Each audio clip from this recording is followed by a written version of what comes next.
Hi ನಮಸ್ತೆ watch Kannada serial ಚಾನಲ್ಗೆ ಸ್ವಾಗತ. ಮೊದಲು ನಮ್ಮ ಚಾನಲ್ನ ಸಬ್ಸ್ಕ್ರೈಬ್ ಮಾಡ್ಕೊಳ್ಳಿ. ಇವತ್ತಿನ ನಿನಗಾಗಿ ಪೂರ್ತಿ ಸಂಚಿಕೆಯಲ್ಲಿ ಏನಾಗುತ್ತೆ ಅಂತ ನೋಡೋಣ. ಸಂಚಿಕೆ ಪ್ರಾರಂಭದಲ್ಲಿ ಕೃಷ್ಣ, ರಚನಾ, ಸ್ಕೂಲ್ ಟೀಚರ್, ರಕ್ಷಿತ್ ಎಲ್ಲರೂ ಲಾಕೆಟ್ ಹುಡುಕ್ತಾ ಇರ್ತಾರೆ. ಆಗ ರಕ್ಷಿತ್ ಹೇಳ್ತಾನೆ, ಸಿಕ್ತು ಅಂತ ಹೇಳ್ತಾನೆ. ಅವಾಗ ಎಲ್ಲರೂ ಓಡಿ ಬರ್ತಾರೆ. ಆವಾಗ ರಕ್ಷಿತ್ ಹೇಳ್ತಾನೆ, ನೋಡಿ ನನ್ ಚಾಕ್ಲೇಟ್ ಸಿಕ್ತು, ಆವಾಗಲೇ ಕಳ್ದೋಗಿತ್ತು, ಇವಾಗ ಚಾಕ್ಲೇಟ್ ಸಿಕ್ತು ಅಂತ ಹೇಳ್ತಾನೆ. ಆಗ ಟೀಚರ್ಗೆ ಸಿಟ್ಟು ಬರ್ತದೆ. ರಚನೆಗೂ ಸಿಟ್ಟು ಬರ್ತದೆ. ಟೀಚರ್ ಒಂದು ತಲೆಗೆ ಹೊಡಿತಾರೆ, ರಚನೆನೂ ಒಂದು ತಲೆಗೆ ಹೊಡಿತಾರೆ, ಮುಟಕ್ತಾಳೆ. ಇನ್ನು ರಕ್ಷಿತ್ ಹೇಳ್ತಾನೆ, ಕೃಷ್ಣ ನೀನ್ ನನ್ನ ತಲೆಗೆ ಮುಟಕ್ತೀಯ, ಬೇಡ ಕೃಷ್ಣ, ನನಗೆ ಅರ್ಧ ಚಾಕ್ಲೇಟ್ ಕೊಡ್ತೇನೆ ಇದ್ರಲ್ಲಿ ಅಂತ ಹೇಳ್ತಾನೆ. ಆಗ ಕೃಷ್ಣ ಬೇಜಾರಲ್ಲಿ ಹೋಗಿ ಸೈಡಲ್ಲಿ ನಿಂತ್ಕೊಳ್ತಾಳೆ. ಆಗ ರಚನಾ ಹೇಳ್ತಾಳೆ, ಕೃಷ್ಣ ಉಪ್ಪೋಣ ಕೃಷ್ಣ, ಸಿಗುತ್ತೆ ಬಿಡು ಕೃಷ್ಣ ಅಂತ ಹೇಳ್ತಾಳೆ. ಆಗ ಕೃಷ್ಣ ಹೇಳ್ತಾನೆ, ಅಮ್ಮ ಅದು ನನ್ಗೆ ಅಜ್ಜಿ ಕೊಟ್ಟಿದ್ದು. ನಮ್ಮ ಮಾಧುರಿ ಅಮ್ಮ ಸ್ಟಾರ್ ಆಗೋ ಮೊದ್ಲು ಅವ್ರಿಗೂ ಇದೇ ತರ ಒಂದ್ ಕೊಟ್ಟಿದ್ರಂತೆ ಅವರು, ಹಾಗಾಗಿ ನಂಗೂ ಇದನ್ ಕೊಟ್ರು.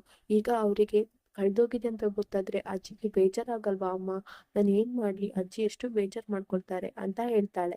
ಆಗ ರಚನಾ ಹೇಳ್ತಾಳೆ, ಎಲ್ಲ ಸರಿ ಹೋಗುತ್ತೆ, ಅಜ್ಜಿನ ನಾನು ಸಮಾಧಾನ ಮಾಡ್ತೇನೆ ಅಂತ ಹೇಳಿ ಟೀಚರ್ ಹತ್ರ ಗುಟ್ಟಾಗಿ ಏನೋ ಮಾತಾಡ್ತಾಳೆ.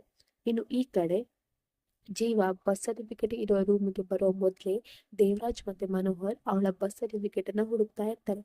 ದೇವರಾಜ್ ಕೇಳ್ತಾರೆ, ಸಿಕ್ತಾ ಮನೋಹರ್, ಹುಡುಕು ಸರಿಯಾಗಿ, ಯಾರಾದ್ರೂ ಬರ್ತಾರೆ ಅಂತ ಹೇಳ್ತಾರೆ. ಇನ್ನು ಮನೋಹರ್ ಹುಡುಕ್ತಾ ಇರ್ತಾನೆ. ಆವಾಗ ಅವನಿಗೆ ಬಸ್ ಸರ್ಟಿಫಿಕೇಟ್ ಸಿಗುತ್ತೆ. ಅದರಲ್ಲಿ ಮನೋಹರ್ ಅವ್ರ ನಿತ್ಯ ಹಾಗೆ ಅವ್ರ ಮಗಳು ರಚನಾ ಅನ್ನೋ ಹೆಸರೆಲ್ಲ ಇರುತ್ತೆ. ಅದನ್ನ ನೋಡಿ ಮನೋಹರ್ ತುಂಬಾ ಫೀಲ್ ಆಗ್ತಾನೆ, ಎಲ್ಲ ನೆನಪು ಮಾಡ್ಕೊಳ್ತಾ ಇರ್ತಾನೆ.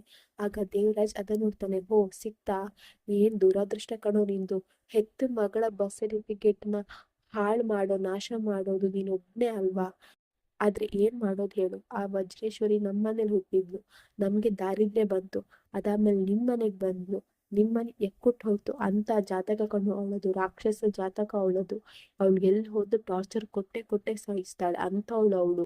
ಅಷ್ಟೇ ಅಲ್ಲ ನೋಡು, ನನ್ ಮಗನ್ನ ಜೈಲಿಗೆ ಕಳ್ಸಿದ್ಲು, ಆದ್ರೆ ನನ್ಗೇನಾದ್ರೂ ಮಾಡ್ಲಿಕ್ಕಾಯ್ತಾ ನೋಡು, ನಂಗೆ ಏನು ಮಾಡ್ಲಿಕ್ಕಾಗ್ಲಿಲ್ಲ, ನಾನ್ ಇವಾಗ ನಿನ್ ಜೊತೆ ಈ ರೂಮಲ್ಲಿ ಇದ್ದೇನೆ, ಇಲ್ಲಿ ಬಿಡು, ಏನ್ ಮಾಡೋಕ್ಕಾಗುತ್ತೆ, ಮೊದ್ಲು ಆ ಬಸ್ ಸರ್ಟಿಫಿಕೇಟ್ ನ ನಾಶ ಮಾಡು ಅಂತ ಹೇಳ್ತಾನೆ ದೇವರಾಜ್. ಇನ್ನು ಈ ಕಡೆ ರಚನಾ ಕೃಷ್ಣನಿಗೋಸ್ಕರ ಬಲೂನ್, ಬಬಲ್ಸ್ ಎಲ್ಲ ತಕೊಂಡ್ ಬಂದು ತುಂಬಾ ಖುಷಿಯಿಂದ ಆಟ ಆಡಿಸ್ತಾ ಇರ್ತಾಳೆ. ರಚನಾ ಮನಸ್ಸಲ್ಲಿ ಅಂದ್ಕೊಳ್ತಾ ಇರ್ತಾಳೆ, ನಾಳೆ ಮೈಸೂರಿಗೆ ಹೋಗ್ಬೇಕು, ಮೈಸೂರಿಗೆ ಹೋದಾದ್ಮೇಲೆ ನನ್ ಸಿಚುವೇಶನ್ ಹೇಗಿರುತ್ತೋ ಗೊತ್ತಿಲ್ಲ, ಮನಸ್ಥಿತಿ ಹೇಗಿರುತ್ತೋ ಗೊತ್ತಿಲ್ಲ, ಇವಾಗಲೇ ಕೃಷ್ಣನ್ ಜೊತೆ ದಿನ ಪೂರ್ತಿ ಸ್ಪೆಂಡ್ ಮಾಡ್ಬೇಕು, ಅವಳ ಜೊತೆ ಖುಷಿಯಾಗಿರ್ಬೇಕು ಅಂತ ಹೇಳ್ಕೊಂಡು ಅವಳ ಜೊತೆ ಹಾಡು ಹೇಳ್ಕೊಂಡು ಆಟ ಆಡ್ಕೊಂಡು ತುಂಬಾನೇ ಖುಷಿಯಾಗಿ ಅವಳ ಜೊತೆ ಎಂಜಾಯ್ ಮಾಡ್ತಾ ಇರ್ತಾಳೆ.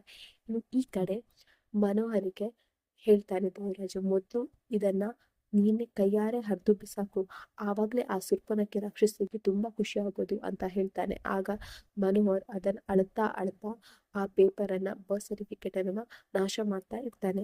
ಅಷ್ಟರಲ್ಲಿ ಜೀವ ಬರ್ತಾರೆ. ಜೀವ ಬಂದದನ್ನ ದೇವರಾಜ್ ನೋಡ್ತಾರೆ. ದೇವರಾಜ್ ನೋಡಿ, ಜೀವ ಬಂದ ಮೊದ್ಲು ಅವಿಂದ ಎಸ್ಕೇಪ್ ಆಗ್ಬೇಕಂತ ಹೇಳ್ತಾನೆ ಮನೋಹರ್ ಹತ್ರ. ಇನ್ನು ಮನೋಹರ್ ಮತ್ತೆ ದೇವರಾಜ ಅಡ್ಗೆ ಸಿಗಿದ್ಕೊಳ್ತಾರೆ. ಜೀವ ಬರೋದನ್ನ ನೋಡ್ತಾರೆ. ಜೀವ ಬಂದು ಎಲ್ಲಾ ಫೈಲ್ ಅನ್ನ ಹುಡುಕ್ತಾ ಇರ್ತಾನೆ. ಎಷ್ಟು ಹುಡುಕಿದ್ರು ಅವನಿಗೆ ಸಿಗ್ತಾನೆ ಇರಲ್ಲ. ಆಗ ಅವ್ನ ಮನಸ್ಸಲ್ಲೇ ಅಂದ್ಕೊಳ್ತಾನೆ, ನಾವೇನಾದ್ರೂ ತಪ್ಪು ನಿರ್ಧಾರ ಮಾಡ್ಬಿಟ್ವಾ, ಹಾಗಾದ್ರೆ ವಜ್ರೇಶ್ವರಿ ಮಗಳು ರಚನೆನಾ, ಹಾಗಿದ್ರೆ ಫೈಲ್ ಇರ್ಬೇಕಿತ್ತಲ್ವಾ, ಯಾಕೆ ಫೈಲ್ ಇಲ್ಲ, ಹೌದು ಕರೆಕ್ಟ್, ಅಂದ್ರೆ ವಜ್ರೇಶ್ವರಿ ಅವ್ರ ಕಡೆಯವರನ್ನ ಕರೆಸಿ ಇಲ್ಲಿರೋ ಫೈಲ್ ಅನ್ನ ನಾಶ ಮಾಡಿದಾಳೆ, ಅವಳು ಏನೋ ಮಾಡ್ತಾ ಇದ್ದಾಳೆ. ಅಷ್ಟೇ ಅಲ್ಲ, ನಾನ್ ಅವಳ ರೂಮಿಗೆ ಹೋಗಿ ಫೈಲ್ ಹುಡುಕಿದ್ದು ಅವಳಿಗೆ ಗೊತ್ತಾಗಿದೆ, ಅದಕ್ಕೆ ಅವಳು ಈಗ ಈ ಕೆಲಸ ಮಾಡಿದಾಳೆ. ಇನ್ನು ನನ್ನ ಮತ್ತೆ ವಜ್ರೇಶ್ವರ ಮಧ್ಯ ಬೆಕ್ಕು ಇಲ್ಲಿ ಆಟ ಶುರುವಾಗಿದೆ. ಇನ್ಮೇಲೆ ಎಲ್ಲಾನು ಹುಷಾರಿಯಿಂದ ಇರ್ಬೇಕು, ಇನ್ಮೇಲೆ ಎಲ್ಲಾನು ಸರಿಯಾಗಿ ನೋಡ್ಕೊಳ್ಬೇಕು ನಾನು ಅಂತ ಹೇಳಿ ಅಲ್ಲಿಂದ ಹೋಗ್ತಾನೆ. ಅವ್ನು ಹೋಗೋದನ್ನ ದೇವರಾಜ್ ಮತ್ತೆ ಮನೋಹರ್ ಅಡಗಿಸಿ ಕೂತ್ಕೊಂಡು ನೋಡ್ತಾನೆ ಇರ್ತಾರೆ. ಇನ್ನು ಜೀವ ಹೋಗೋದನ್ನ ನೋಡಿ ದೇವರಾಜ ಹೇಳ್ತಾನೆ ಮನೋಹರ್ ಹತ್ರ, ಈ ಜೀವ ಇಲ್ಲಕ್ ಬಂದಿರ್ತಾನೆ ಅಂತ ಹೇಳ್ತಾನೆ. ಆಗ ಮನೋಹರ ಹೇಳ್ತಾನೆ, ಇನ್ಯಾತಕ್ ಬಂದಿರ್ತಾನೆ, ರಚನನ ಬರ್ತ್ ಸರ್ಟಿಫಿಕೇಟ್ ನ ಹುಡ್ಕೋಕ್ ಬಂದಿರ್ತಾನೆ ಅಂತ ಹೇಳ್ತಾನೆ. ಆಗ ದೇವರಾಜ್ ಹೇಳ್ತಾನೆ, ವಜ್ರೇಶ್ವರಿ ಸಖತ್ ಖತರ್ನಾಕ್ ಅವಳು ನಾವು ಒಂದ್ ಹೆಜ್ಜೆ ಇದ್ರೆ ಅವಳು 10 ಹೆಜ್ಜೆ ಮುಂದೆ ಇರ್ತಾಳೆ ನೋಡು, ಅಷ್ಟು ಬೇಗ ಜೀವ ಇಲ್ಲಿಗೆ ಬರ್ತಾನಂತ ತಿಳಿದು ನಮ್ಮನ್ನೇ ನಾಶ ಮಾಡಕ್ಕಂತ ಕಳ್ಸಿಬಿಟ್ಲು, ದರಿದ್ರದವಳು, ನಿನ್ ಮಗಳನ್ನ ನಿನ್ನಿಂದ ಸಪ್ರೇಟ್ ಮಾಡ್ಬಿಟ್ಲು, ನನ್ ಮಗನ ಇದ್ರು ಇಲ್ದಾಗೆ ಮಾಡ್ಬಿಟ್ಲು ಅವಳು. ಬಾಬಾ ಇನ್ ಹೆಚ್ಚೊತ್ತು ಇಲ್ಲಿ ಕೊಡೋದು ಬೇಡ, ಮೊದ್ಲು ಇಲ್ಲಿಂದ ಹೋಗೋಣ ಅಂತ ಹೇಳಿ ಅಲ್ಲಿಂದ ಹೋಗ್ತಾರೆ. ಇನ್ನು ಈ ಕಡೆ ಜೀವ ಬಂದ್ ಆರ್ತಿ ಹತ್ರ ಮಾತಾಡ್ತಾ ಇರ್ತಾನೆ. ಜೀವ ಹೇಳ್ತಾನೆ, ರಚನಾ ಬರ್ತ್ ಸರ್ಟಿಫಿಕೇಟ್ ಇಲ್ಲೆಲ್ಲೂ ಕಾಣಿಸ್ತಾ ಇಲ್ಲ ಅಮ್ಮ, ಎಲ್ಲಿ ಹೋಗಿದೆ ಅಂತ ಇಲ್ಲ, ಅಂದ್ರೆ ಅದನ್ನ ಯಾರೋ ತೆಗ್ದಿದ್ದಾರೆ, ಯಾರೋ ಕದಿದ್ದಾರೆ ಅದನ್ನ ಅಂತ ಹೇಳ್ತಾನೆ.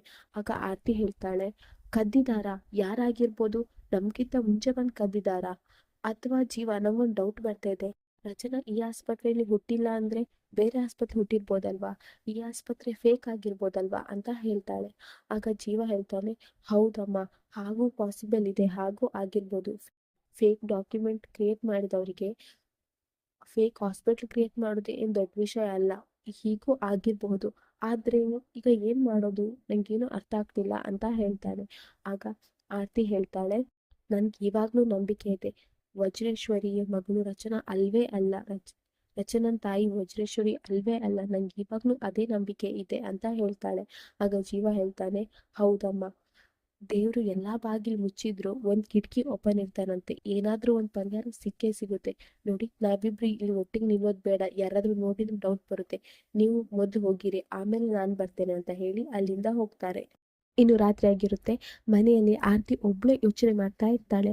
ಬೆಳಗ್ಗೆ ಆಗಿರೋದನ್ನ, ತೇಜ ಕೊಟ್ಟ ಸ್ವೀಟ್ ಬಾಕ್ಸ್ ಅಲ್ಲಿ ಹಣ ಇದ್ದಿರೋದನ್ನ, ಆ ಅಜ್ಜಿ ಹೇಳಿರೋದನ್ನ, ಅನಂತರ ಆಸ್ಪತ್ರೆಯಲ್ಲಿ ಆ ಲೇಡಿ ಹೇಳಿರೋದನ್ನ ಎಲ್ಲ ಯೋಚನೆ ಮಾಡ್ತಾ ಇರ್ತಾಳೆ. ಆಗ ಅವಳಿಗೆ ಅನಿಸುತ್ತೆ, ಇದೆಲ್ಲದಕ್ಕೂ ಒಂದು ಸ್ಟ್ರಾಂಗ್ ಲಿಂಕ್ ಇದೆ. ಅದ್ ಏನಂತ ನಮ್ಗೆ ಗೊತ್ತಾದ್ರೆ ನಾವು ಈ ಪ್ರಾಬ್ಲಮ್ ಅನ್ನ ಸಾಲ್ವ್ ಮಾಡ್ಬೋದು ಅಂತ ಹೇಳ್ಕೊಂಡು ಒಬ್ಳೆ ಯೋಚನೆ ಮಾಡ್ತಾ ಇರ್ತಾಳೆ. ಆವಾಗ ರಚನಾ ಕೃಷ್ಣನ್ನ ಮಲಗಿಸ್ಕೊಂಡು ಬರ್ತಾಳೆ.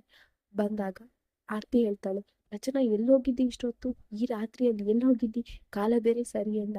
ಈ ರಾತ್ರಿ ಹೊತ್ತು ಇಷ್ಟೊತ್ತು ಎಲ್ಲಿ ಹೋಗಿದ್ದಿ ನೀನು ಅಂತ ಹೇಳಿ ಬೈತಾಳೆ. ಆಗ ರಚನಾ ಹೇಳ್ತಾಳೆ, ಚಿಕ್ಕಮ್ಮ ಯಾಕೆ ಇಷ್ಟು ವರಿ ಆಗಿದ್ದೀರಾ? ಏನಾಯ್ತು? ನಿಧಿಗೇನು ಆಗ್ಲಿಲ್ಲ ತಾನೆ? ಏನಾದ್ರು ಪ್ರಾಬ್ಲಮ್ ಆಯ್ತಾ ಅಂತ ಕೇಳ್ತಾಳೆ. ಆಗ ಆರ್ತಿ ಮನ್ಸಲ್ಲೇ ಅಂದ್ಕೊಳ್ತಾ ಇರ್ತಾಳೆ, ಏನ್ ಪ್ರಾಬ್ಲಮ್ ಆಗೋದು ರಚನಾ? 101 ಪ್ರಶ್ನೆ ಇದೆ, ಅದಕ್ಕೆ ಒಂದಕ್ಕೂ ಉತ್ತರ ಸಿಗ್ತಾ ಇಲ್ಲ. ವಜ್ರೇಶ್ವರಿ ನಿನ್ ತಾಯಿ ಅಲ್ಲ ಅಂತ ಗೊತ್ತಾದ್ರೆ ನೀನ್ ಹೇಗೆ ರಿಯಾಕ್ಟ್ ಮಾಡ್ತೀಯೋ, ಅವ್ರು ಹೇಗೆ ರಿಯಾಕ್ಟ್ ಮಾಡ್ತಾರೋ, ಮನೇಲಿ ಏನಾಗುತ್ತೋ ಒಂದು ಅರ್ಥ ಆಗ್ತಾ ಇಲ್ಲ ಅಂತ ಹೇಳಿ ಮನ್ಸಲ್ಲಿ ಅಂದ್ಕೊಳ್ತಾ ಇರ್ತಾಳೆ. ಆವಾಗ ರಚನೆ ಹೇಳ್ತಾಳೆ, ಚಿಕ್ಕಮ್ಮ ಚಿಕ್ಕಮ್ಮ ಏನಾಯ್ತು ಅಂತ ಹೇಳ್ತಾಳೆ. ಆಗ ಆರ್ತಿ ಹೇಳ್ತಾಳೆ, ಆ ಮಗು ಮಲಗಿದೆ ಅಲ್ವಾ, ಹೋಗ್ ರಚನಾ, ಮೊದ್ಲು ಮಗು ಮಲಗಿಸು, ಆಮೇಲೆ ನೀನ್ ಬಾ ಊಟ ಮಾಡು ಅಂತ ಹೇಳ್ತಾಳೆ. ಆಗ ರಚನೆ ಹೇಳ್ತಾಳೆ, ಚಿಕ್ಕಮ್ಮ ನೀವು ಹುಷಾರಾಗಿದ್ದೀರಲ್ವಾ? ಏನು ಟೆನ್ಷನ್ ಇಲ್ಲ ಅಲ್ವಾ ನಿಮ್ಗೆ ಅಂತ ಹೇಳ್ತಾಳೆ. ಆಗ ಆರ್ತಿ ಹೇಳ್ತಾಳೆ, ಏನು ಇಲ್ಲ ರಚನಾ, ನೀನ್ ಹೋಗು ಅಂತ ಹೇಳ್ತಾಳೆ. ಇನ್ನು ಜೀವ ದೇವರಾಜನ ಕಾರ್ ಫಾಲೋ ಮಾಡ್ಕೊಂಡು ಓಲ್ಡ್ ಗೋಡೌನ್ಗೆ ಬರ್ತಾನೆ. ಆವಾಗ ಫ್ಲಾಶ್ ಬ್ಯಾಕ್ ಎಣಿಸ್ತಾನೆ. ಜೀವ ಆಸ್ಪತ್ರೆಯಲ್ಲಿ ಒಬ್ಬನೇ ನಿಂತಿರುವಾಗ ದೇವರಾಜ ಫೋನಲ್ಲಿ ಮಾತಾಡ್ತಾ ಇರ್ತಾನೆ. ತಂಗ್ಯ ಬಾ, ನೀನ್ ಹೇಳಿದ ಕೆಲಸ ಎಲ್ಲ ಮುಗಿಸಿದೆ. ನಂಗೆ ನಿನ್ನ ಹತ್ರ ಅರ್ಜೆಂಟ್ ಆಗಿ ಮಾತಾಡ್ಬೇಕು, ಹೇಳು ಯಾವ ಪ್ಲೇಸ್ಗೆ ಬರ್ಲಿ ಅಂತ ಹೇಳಿ ಫೋನಲ್ಲಿ ಮಾತಾಡ್ತಾ ಇರ್ತಾನೆ. ಅದನ್ನ ಜೀವ ಕೇಳಿಸ್ಕೊಳ್ತಾನೆ. ಆವಾಗ ಜೀವ ಅಂದ್ಕೊಳ್ತಾನೆ, ದೇವ್ರೆ, ಎಲ್ಲಾ ಬಾಗಿಲು ಮುಚ್ಚಿದ್ರು ಒಂದ್ ಕಿಟಕಿ ಓಪನ್ ಮಾಡಿದ್ಯಲ್ವಾ, ಇನ್ ಸಾಕು ದೇವ್ರೆ, ಇನ್ನು ಇವನನ್ನ ಫಾಲೋ ಮಾಡಿದ್ರೆ ಎಲ್ಲಾ ವಿಷಯ ನನಗೆ ಗೊತ್ತಾಗುತ್ತೆ ಅಂತ ಮನಸ್ಸಲ್ಲಿ ಅಂದ್ಕೊಳ್ತಾನೆ. ಹಾಗಾಗಿ ಅವ್ನ್ ಗೋಡೌನ್ಗೆ ಬರ್ತಾನೆ. ಆವಾಗ ದೇವರಾಜ, ವಜ್ರೇಶ್ವರಿ, ಟೈಗರ್ 3 ಜನ ಕೂತ್ಕೊಂಡು ಮಾತಾಡ್ತಾ ಇರ್ತಾರೆ. ಆವಾಗ ಜೀವ ವಿಂಡೋ ಅಲ್ಲಿ ಅವ್ರು ಮಾತಾಡೋದನ್ನ ಕೇಳಿಸ್ತಾ ಇರ್ತಾನೆ. ಜೀವನಿಗೆ ಎಟಕಿಸ್ತಾ ಇರಲ್ಲ ವಿಂಡೋ. ಹಾಗಾಗಿ ಅವ್ನ್ ಡಬ್ಬದ ಮೇಲೆ ನಿಂತ್ಕೊಂಡಿರ್ತಾನೆ. ಆ ಡಬ್ಬ ಜಾರಿ ಕೆಳಗ್ ಬೀರುತ್ತೆ.